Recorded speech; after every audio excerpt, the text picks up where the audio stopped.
Bienvenidos sean al mundo mágico. Bienvenidos, nosotros somos de la Universidad Autónoma de Aguascalientes y somos estudiantes de la carrera de Ingeniería Biomédica. Yo soy Christopher Ruiz Peñalosa. Yo soy María José Brand. Yo soy Regina Ponce. Yo soy Roberto Navarro. Yo soy Jorge Colunga.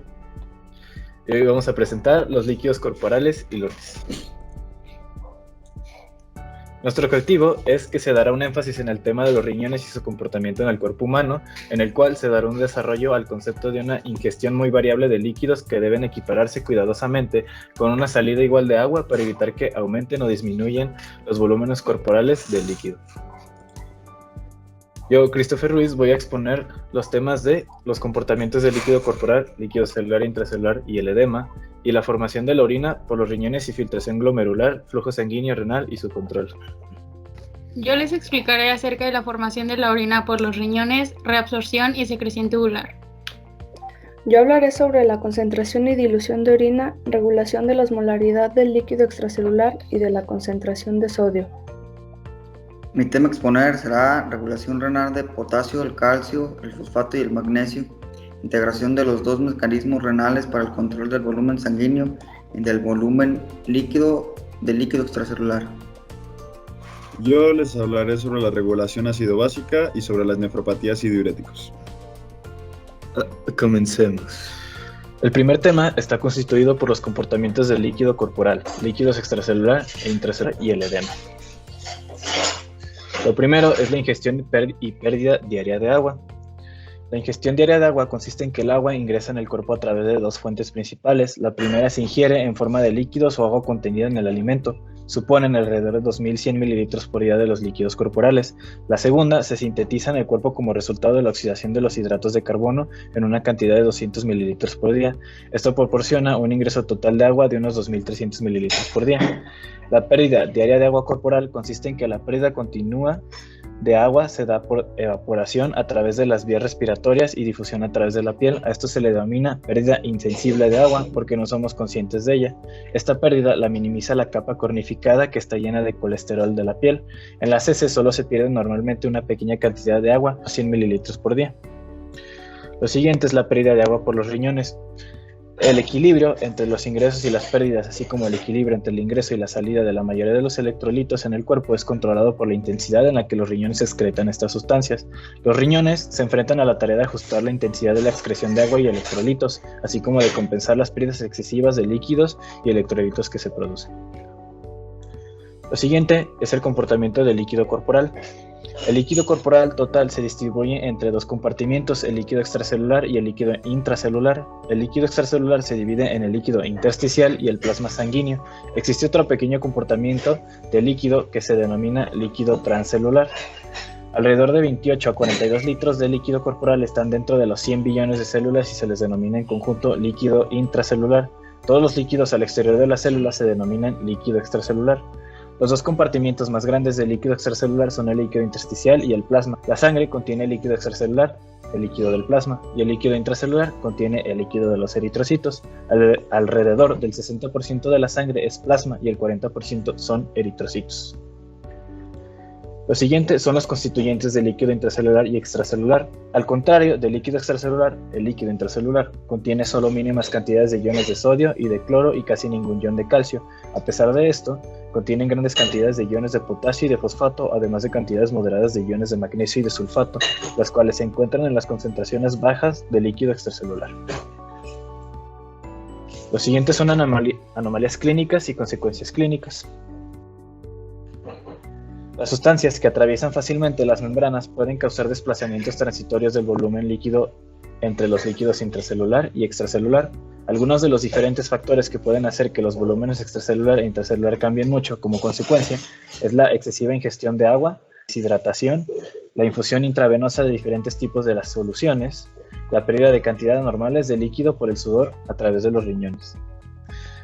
Las consecuencias clínicas son que provocan estos malestares es el edema, que se refiere a la presencia de un exceso de líquido en los tejidos corporales.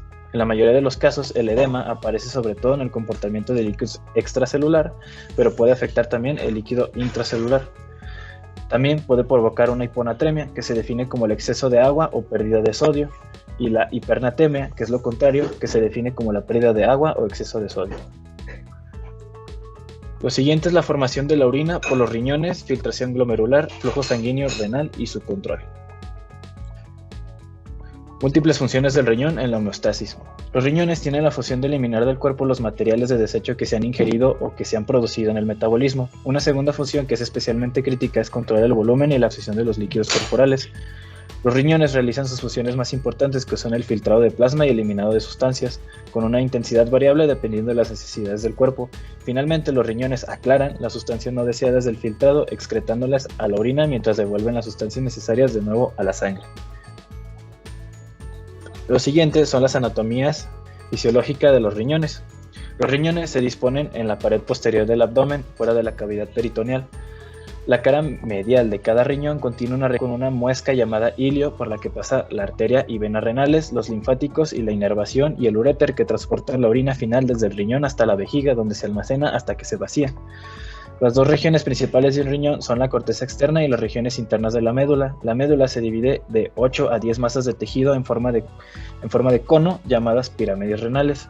El borde externo de la pelvis se divide en bolsas abiertas llamadas cálices mayores, que se extienden hacia abajo y se dividen en los cálices menores, que recogen la orina de los túbulos de cada papila.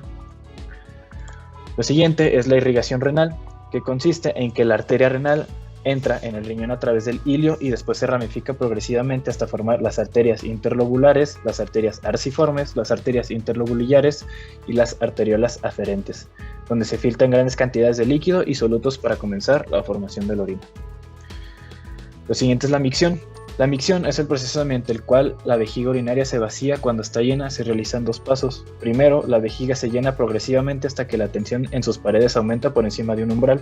Lo segundo es el reflejo miccional, que vacía la vejiga o provoca al menos un deseo de orinar. El reflejo miccional es un reflejo medular autónomo por centros encefálicos que pueden facilitarlo. Lo siguiente es la inervación de la vejiga. La inervación de la vejiga consiste en que la principal inervación nerviosa de la vejiga es a través de los nervios pélvicos, que son los responsables sobre todo de iniciar los reflejos que provocan vaciado de la vejiga.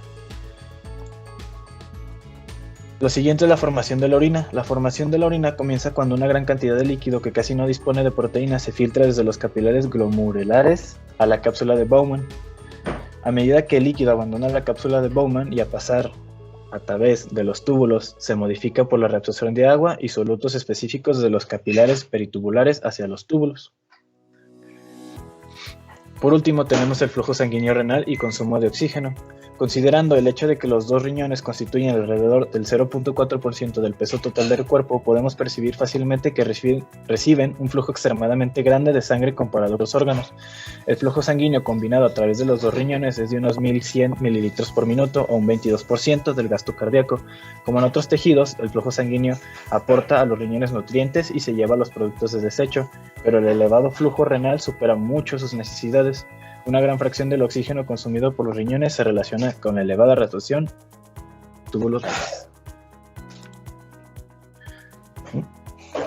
Formación de la orina por los riñones, reabsorción y secreción tubular. A medida que el filtrado glomerular pasa por los túbulos renales, fluye de forma secuencial a través de sus diferentes partes antes de eliminarse por la orina. A lo largo de este recorrido, algunas sustancias se reabsorben selectivamente en los túbulos volviendo a la sangre, mientras que otras se secretan desde la sangre a la luz tubular.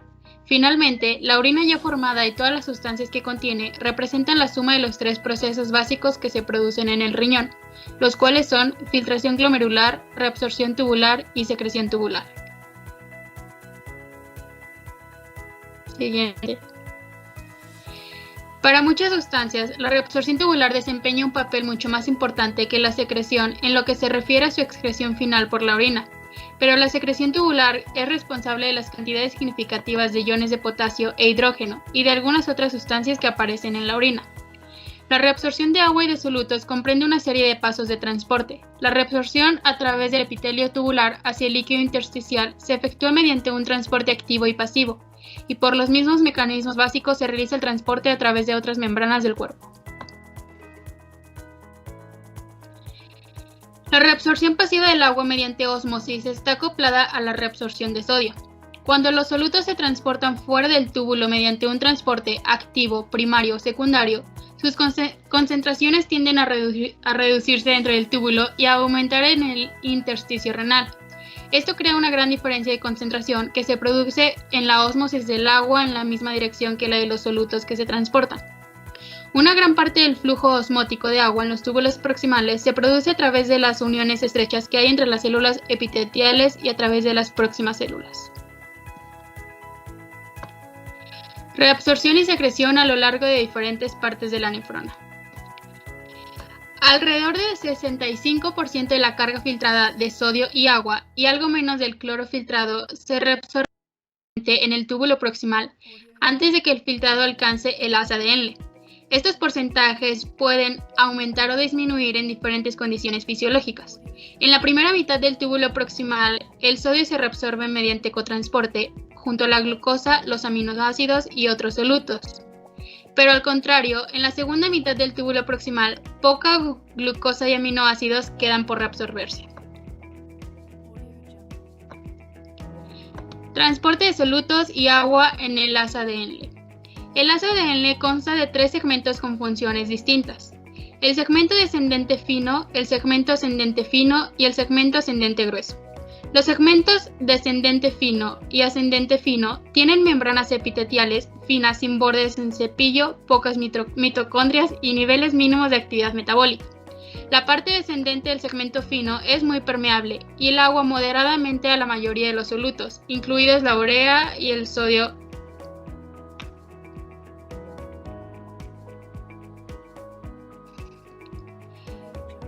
Regulación de la reabsorción tubular. El equilibrio glomerulotubular se define como la capacidad de los túbulos de aumentar la reabsorción en respuesta a un incremento de la carga tubular.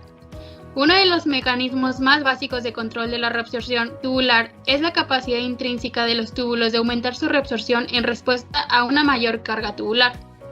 Además, ayuda a evitar sobrecargas en segmentos del túbulo distal cuando el FG aumenta. Por último, actúa como segunda línea de defensa para amortiguar los efectos de los cambios espontáneos en el FG sobre la diuresis. Por último, voy a presentar los métodos de aclaramiento para cuantificar la función renal. La intensidad con la que se aclaran diferentes sustancias del plasma constituye una forma útil de cuantificar la eficacia con la que los riñones excretan diversas sustancias.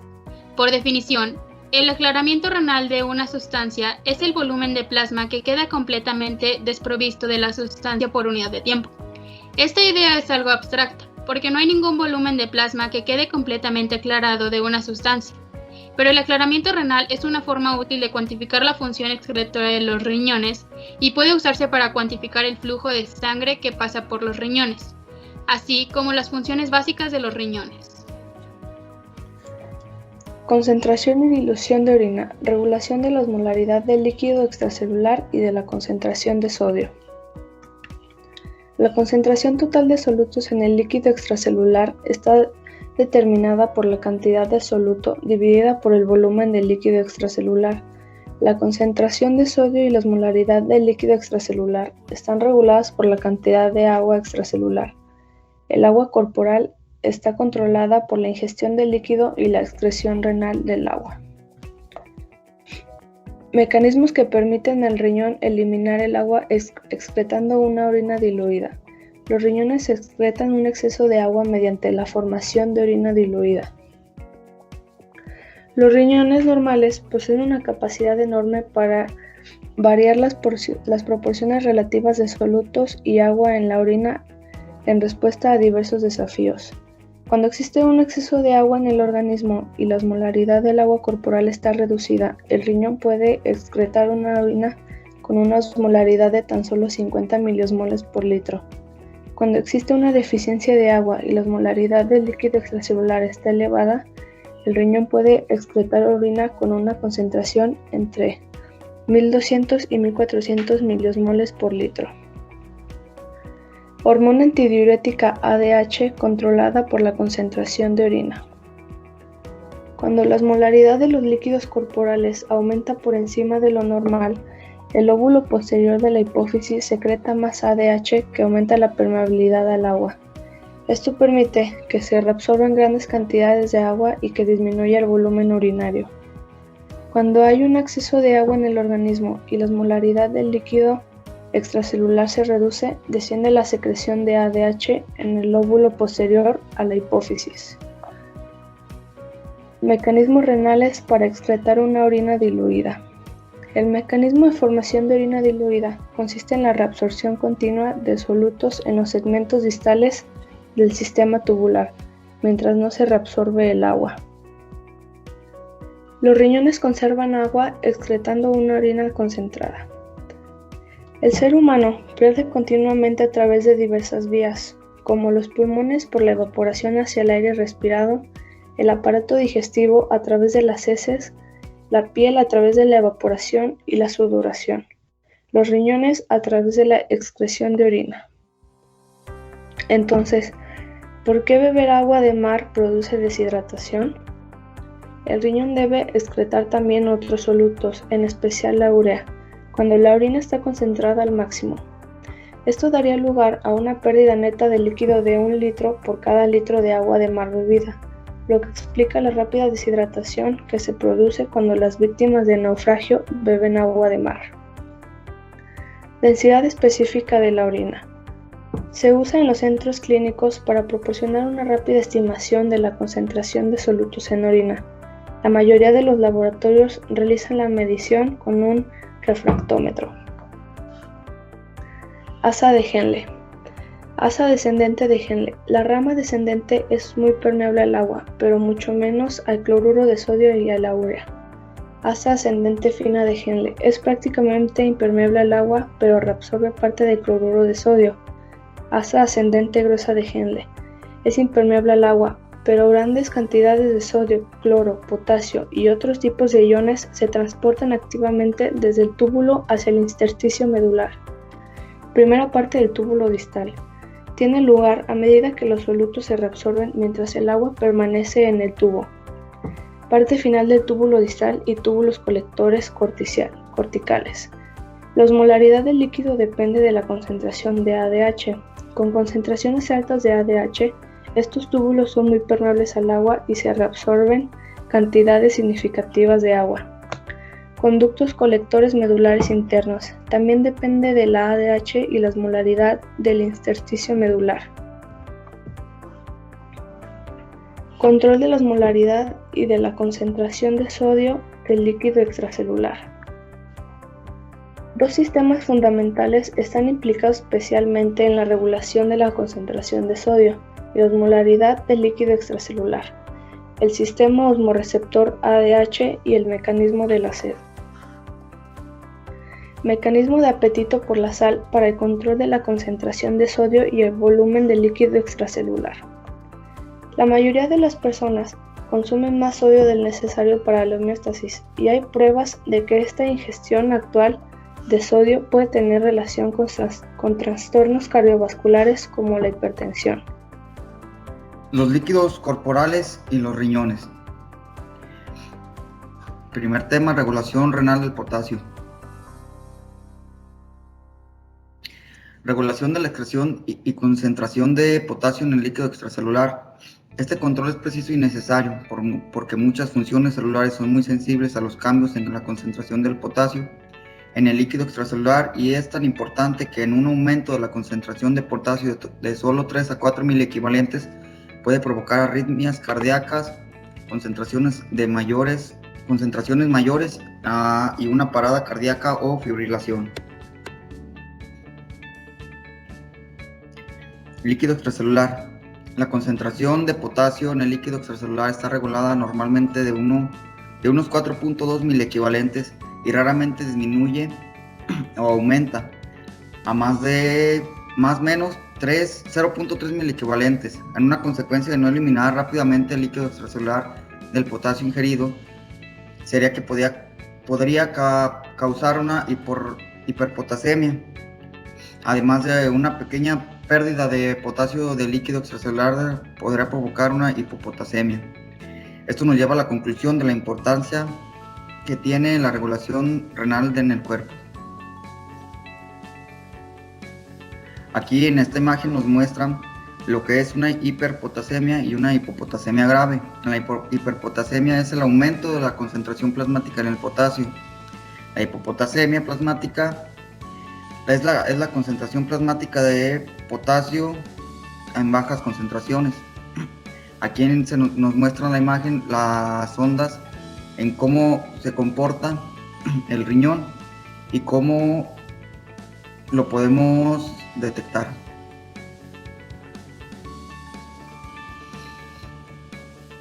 Una ingestión de una comida normal con la concentración de potasio en el líquido extracelular aumentaría hasta un valor mortal.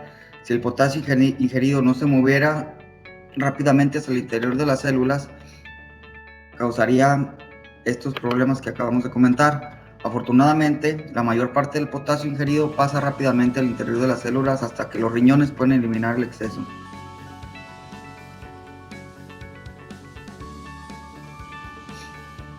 Los factores de captación del potasio suelen ser: uno es la insulina, es uno de los más importantes para aumentar la captación de potasio por las células tras una comida, es la que acabamos de mencionar. La mayor ingestión de potasio también estimula la secreción de aldosterona, lo que aumenta la captación del potasio. En las personas con una deficiencia de insulina, debido a una diabetes mellitus, el aumento de la concentración plasmática de potasio tras ingerir una comida es mucho mayor de lo normal. Sin embargo, las inyecciones de insulina pueden ayudar a corregir la hiperpotasemia. Esta estimula la captación de potasio en los riñones, aunque el exceso de secreción de aldosterona, más bien conocido como síndrome de Cohn, se asocia casi invariablemente con una hipopotasemia, debido en parte al movimiento del potasio extracelular y al interior de las células. La secreción de potasio en células principales de porción final del túbulo distal y del túbulo colector corticial. Las células de la porción final del túbulo distal y del túbulo colector que secretan potasio se llaman células principales y constituyen el 90% de las células epiletales de esta región. La secreción de potasio desde la sangre hacia la luz tubular es un proceso de dos pasos que comienza con la captación desde el intersticio hacia la célula por medio de la bomba ATP, sodio-potasio, presente en la membrana vasolateral de la célula. Esta bomba mueve el sodio desde la célula del intersticio y al mismo tiempo introduce el potasio en el interior de la célula. El segundo paso es la difusión pasiva del potasio desde el interior de la célula hasta el líquido tubular. La bomba ATP crea una concentración intracelular alta en potasio que proporciona la fuerza impulsora para la difusión pasiva del potasio desde la célula hacia la luz tubular. Los principales factores que controlan la secreción de potasio en las células principales es la actividad de la bomba ATP, el gradiente electroquímico por la secreción de potasio desde la sangre a la luz tubular, y 3, la permeabilidad de la membrana luminal para el potasio. Precisión de la regulación del volumen sanguíneo y del volumen líquido extracelular. El volumen sanguíneo permanece prácticamente constante a pesar de cambios extremos en la ingestión diaria de líquido. La razón de esto es la siguiente: un ligero cambio en el volumen sanguíneo produce un cambio acentuado en el gasto cardíaco. También un pequeño cambio en el gasto cardíaco causa un gran cambio en la presión arterial. También otro ligero cambio que puede afectar en la presión sanguínea es que causa un gran cambio en la diuresis. Estos factores trabajan juntos para proporcionar un control por retroalimentación eficaz del volumen sanguíneo. Distribución del líquido extracelular entre los espacios intersticiales y el sistema vascular. El líquido ingerido pasa inicialmente a la sangre, pero rápidamente se distribuye entre los espacios intersticiales y el plasma. Luego pasa el volumen sanguíneo y el volumen de líquido extracelular suelen controlarse simultáneamente. Hay consecuencias en las que la distribución del líquido extracelular entre los espacios intersticiales y la sangre pueden variar mucho, que son el aumento de la presión hidrostática capilar y la reducción de la presión coloidosmática plasmática, el aumento de la permeabilidad de los capilares Y 4, por último, la obstrucción de vasos linfáticos. Todas las situaciones, una proporción inusualmente elevada de líquido extracelular se distribuye hacia los espacios intersticiales.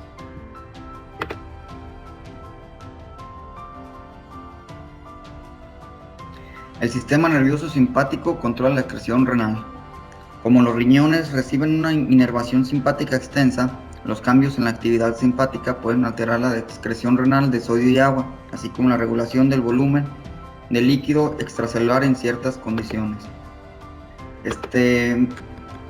Cuando el volumen sanguíneo se reduce por una hemorragia, las presiones en los vasos sanguíneos pulmonares y en otras regiones torácicas de presión baja se reducen, lo que provoca una activación que refleja en el sistema nervioso simpático. Esto aumenta a su vez la actividad simpática renal, que reduce la excreción de sodio y de agua a través de varios efectos, que son la constricción de arteriolas renales con la reducción resultante del FG de activación simpática si es intensa. 2. El aumento de la reabsorción tubular de sal y agua, y entre otros factores más que afectan significativamente este sistema. Estos se mencionan por ser los más importantes y los que contribuyen más a el funcionamiento con el sistema simpático nervioso. El siguiente tema es la regulación ácido-básica. Como generalidades, el pH está relacionado con la concentración real de iones de hidrógeno. Es el logaritmo negativo de hidrógeno, se expresa en equivalentes por litro, y ahí podemos ver la fórmula del pH. La regulación del equilibrio del ion hidrógeno es similar en cierta forma a la regulación de otros iones del cuerpo. Tal como sucede con otros iones, los riñones desempeñan una función fundamental en la regulación de la eliminación de los iones hidrógenos del organismo. Ácidos y bases. Un ion hidrógeno es un solo protón libre liberado de un átomo de hidrógeno. Las moléculas que contienen átomos de hidrógeno que pueden liberar iones de hidrógeno en una solución reciben el nombre de ácidos. Esto se divide en dos: ácidos fuertes y ácidos débiles. El ácido fuerte es aquel que se disocia rápidamente y libera grandes cantidades de hidrógeno a una solución, y los ácidos débiles tienen una menor tendencia a disociar sus iones y por tanto liberan hidrógeno con menos fuerza.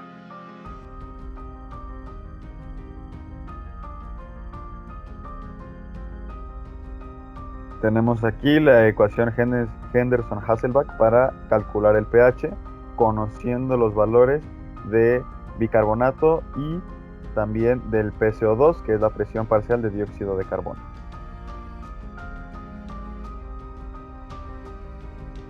Los defensas frente a cambios de pH en el organismo: cuando se produce un cambio en la concentración de iones de hidrógeno, los sistemas amortiguadores de los líquidos orgánicos reaccionan en un lapso de unos segundos para contrarrestar las desviaciones. Los sistemas amortiguadores no eliminan ni añaden iones de hidrógeno al organismo, sino que se limitan a atraparlos hasta que pueden restablecerse el equilibrio.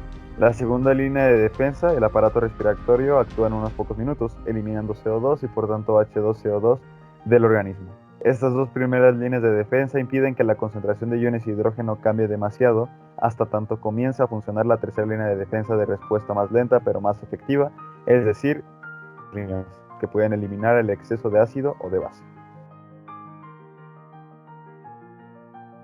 Tenemos aquí los trastornos ácido-base, que serían las acidosis o las alcalosis. Estas se dividen en 4: acidosis metabólica, acidosis respiratoria y alcalosis metabólica y alcalosis respiratoria. Teniendo en cuenta los valores de bicarbonato y de presión parcial de dióxido de carbono, hablamos primero de la acidosis metabólica.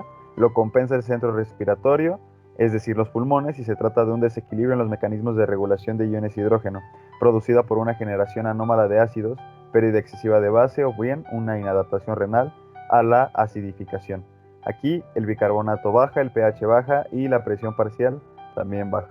La fórmula para calcular la compensación ahí viene mostrada. Si nuestra presión parcial es mayor que 23.5, será una acidosis mixta, y si es menor que 19.5 será una acidosis metabólica no compensada. Hablamos ahora de la acidosis respiratoria, lo compensa el metabolismo, es decir, los riñones, y es una afección que ocurre cuando los pulmones no pueden eliminar todo el dióxido de carbono que produce el cuerpo. Esto hace que los líquidos del cuerpo, especialmente la sangre, se vuelvan demasiado ácidos. En esta acidosis, el bicarbonato sube, el pH baja y la presión facial también sube. La fórmula para compensar la compensación aguda, ahí la muestra, que es 1 miliequivalente por litro por cada 10 milímetros de mercurio de PCO2.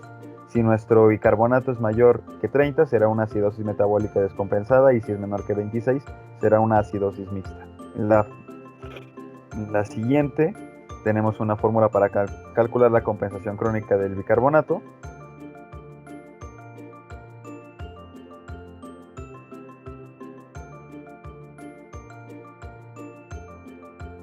Donde, como podemos ver, aumenta 4 por cada 10 milímetros de mercurio, y si nuestro bicarbonato es mayor que 42, será una acidosis respiratoria descompensada, y si es menor que 38, una mixta. Hablamos ahora de la alcalosis metabólica, lo compensará el centro respiratorio, es decir, los pulmones. La alcalosis metabólica se refiere al proceso mediante el cual se produce un incremento en la concentración plasmática de bicarbonato, que por lo general resulta en un aumento del pH sanguíneo. Esto como consecuencia de una pérdida de hidrogeniones del líquido extracelular o una ganancia de alcalice en el mismo. En esta alcalosis metabólica el bicarbonato sube, el pH sube y la presión parcial también sube. Ahí veremos la fórmula para calcular la compensación, donde aumenta 7 por cada 10 milímetros de mercurio de HCO3. Si nuestra presión parcial es mayor que 59, será una alcalosis metabólica descompensada, y si es menor que 49, será una alcalosis mixta. Una alcalosis respiratoria la compensará el metabolismo, es decir, los riñones. Es una afección marcada por un nivel bajo de dióxido de carbono en la sangre debido a la respiración excesiva. Aquí nuestro bicarbonato baja, nuestro pH sube y nuestra presión parcial baja. La fórmula para calcular la compensación aguda la podemos ver ahí. El bicarbonato disminuye 2 por cada 10 miliequivalentes por litro de PCO2. Si nuestro bicarbonato es mayor que 20, será una alcalosis mixta, y si es menor que 16, será una alcalosis respiratoria descompensada. En la siguiente hablamos sobre la fórmula para compensar calcular la compensación crónica, donde nuestro bicarbonato disminuye 4 milímetros de mercurio por cada 10 miliequivalentes por litro de presión parcial. Si nuestro bicarbonato es mayor que 14, será una alcalosis mixta, y si es menor que 10, será una alcalosis respiratoria descompensada.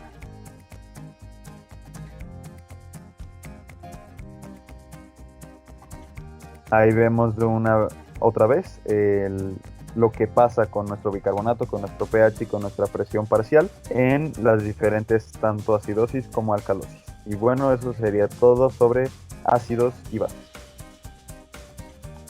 Hablamos ahora sobre nefropatías y diuréticos como nuestro último tema. Un diurético es una sustancia que aumenta el volumen de orina. De hecho, la mayoría de los solutos que se usan en la clínica actúan reduciendo la reabsorción de sodio en los túbulos, lo que provoca una natriuresis, y por defecto de esta última, una diuresis. Las diferentes clases y tipos de diuréticos: el diurético ideal, ¿no?, que tiene un método de acción en el riñón, y la acción es natriurética, no excreta potasio.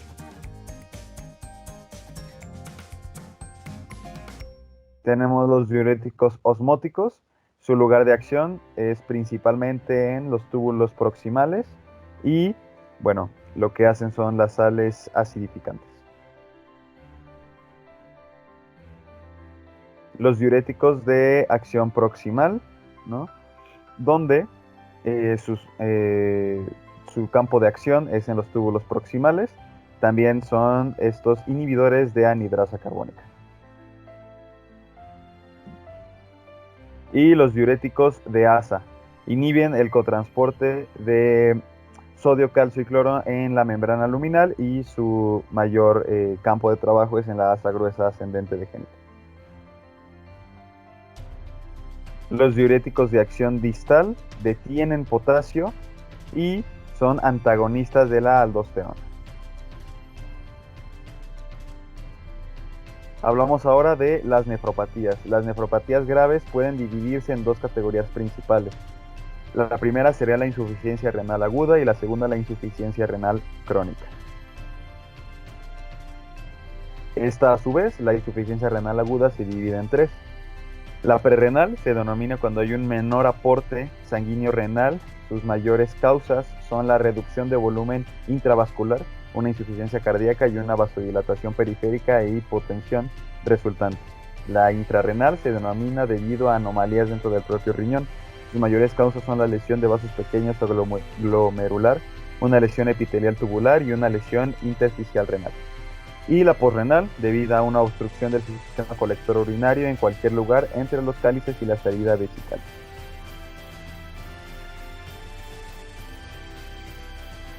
La insuficiencia renal crónica se debe a una pérdida progresiva e irreversible de un gran número de nefronas funcionales. En general, la insuficiencia renal crónica, igual que la aguda, puede aparecer por un trastorno de los vasos sanguíneos, los glomérulos, los túbulos y el intersticio renal y la vía urinaria inferior. Esto puede llevar a una nefropatía terminal, en donde los efectos de la insuficiencia renal serían la uremia, la acidosis, la anemia y la osteomalacia. Las anomalías de la función renal también pueden provocar hipertensión. Algunos tipos específicos de anomalías renales que producen hipertensión son el aumento de la resistencia vascular renal, la reducción del coeficiente de filtración capilar y la reabsorción tubular excesiva de sodio.